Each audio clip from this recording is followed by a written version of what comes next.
This ebook is brought to you by Agenvard 1998. Critique of Jung. Carl Jung's writings continue to fascinate students of humanity. Despite its subjective and philosophical quality, Jungian psychology has attracted a wide audience of both professional and lay people. His study of religion and mythology may resonate with some readers but repel others. Jung, however, regarded himself as a scientist and insisted that his scientific study of religion, mythology, folklore, and philosophical fantasies did not make him a mystic any more than Freud's study of sex made Freud a sexual pervert. Nevertheless, analytical psychology, like any theory, must be evaluated against the 6 criteria of a useful theory established in Chapter 1. First, a useful theory must generate testable hypotheses and descriptive research, and second, it must have the capacity for either verification or falsification. Unfortunately, Jung's theory, like Freud's, is nearly impossible to either verify or falsify. The collective unconscious, the core of Jung's theory, remains a difficult concept to test empirically. Much of the evidence for the concepts of archetype and the collective unconscious has come from Jung's own inner experiences, which he admittedly found difficult to communicate to others, so that acceptance of these concepts rests more on faith than on empirical evidence.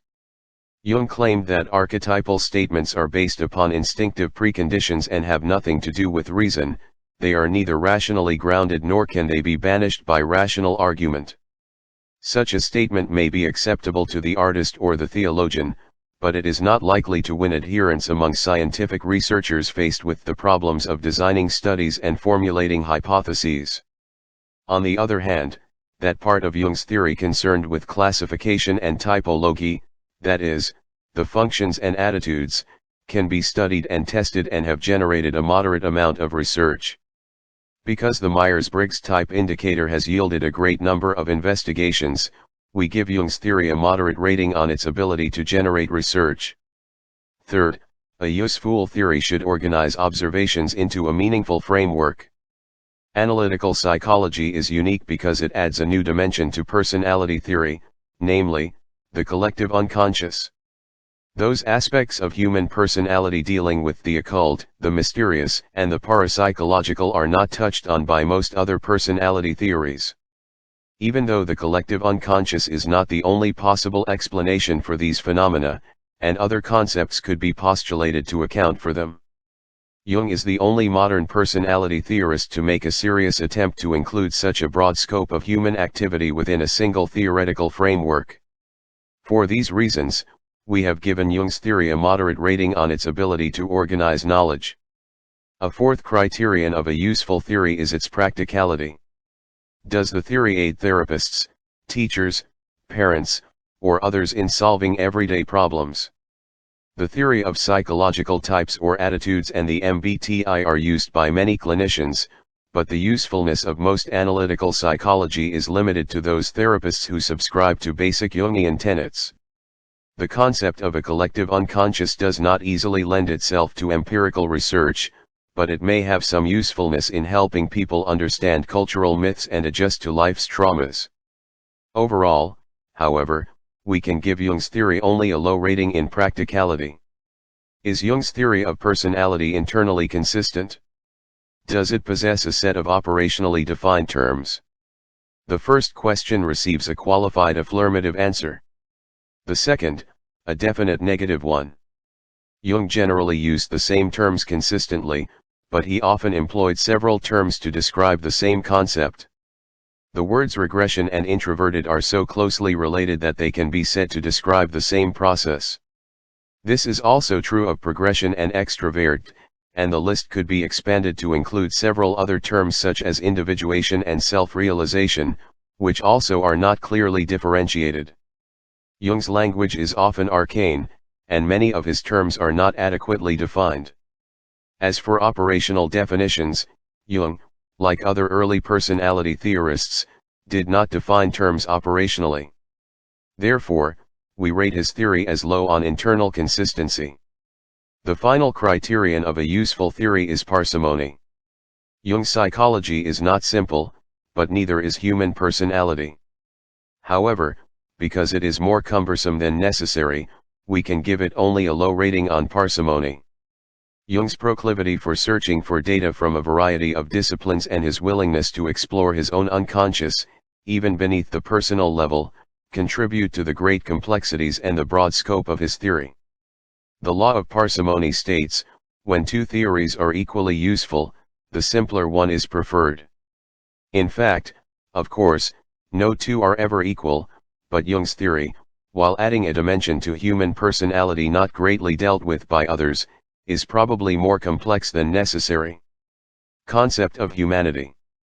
Jung saw humans as complex beings with many opposing poles. His view of humanity was neither pessimistic nor optimistic, neither deterministic nor purposive. To him, people are motivated partly by conscious thoughts, partly by images from their personal unconscious, and partly by latent memory traces inherited from their ancestral past. Their motivation comes both from causal and teleological factors. The complex makeup of humans invalidates any simple or one-sided description. According to Jung, each person is a composition of opposing forces. No one is completely introverted or totally extrovert, all male or all female, solely a thinking, feeling, sensing, or intuitive person, and no one proceeds invariably in the direction of either progression or regression. The persona is but a fraction of an individual. What one wishes to show others is usually only the socially acceptable side of personality. Every person has a dark side, a shadow, and most try to conceal it from both society and themselves. In addition, each man possesses an anima and every woman an animus. The various complexes and archetypes cast their spell over people and are responsible for many of their words and actions and most of their dreams and fantasies. Although people are not masters in their own houses, neither are they completely dominated by forces beyond their control. People have some limited capacity to determine their lives. Through strong will and with great courage, they can explore the hidden recesses of their psyche. They can recognize their shadow as their own, become partially conscious of their feminine or masculine side, and cultivate more than a single function. This process, which Jung called individuation or self-realization, is not easy and demands more fortitude than most people can muster. Ordinarily, a person who has achieved self-realization has reached middle life and has lived successfully through the stages of childhood and youth. During middle age, they must be willing to set aside the goals and behaviors of youth and adopt a new style appropriate to their stage of psychic development. Even after people have achieved individuation, made an acquaintance with their inner world, and brought the various opposing forces into balance, they remain under the influence of an impersonal collective unconscious that controls many of their prejudices, interests, fears, dreams, and creative activities. On the dimension of biological versus social aspects of personality, Jung's theory leans strongly in the direction of biology. The collective unconscious, which is responsible for so many actions, is part of our biological inheritance. Except for the therapeutic potential of the doctor-patient relationship, Jung had little to say about differential effects of specific social practices. In fact, in his studies of various cultures, he found the differences to be superficial, the similarities profound.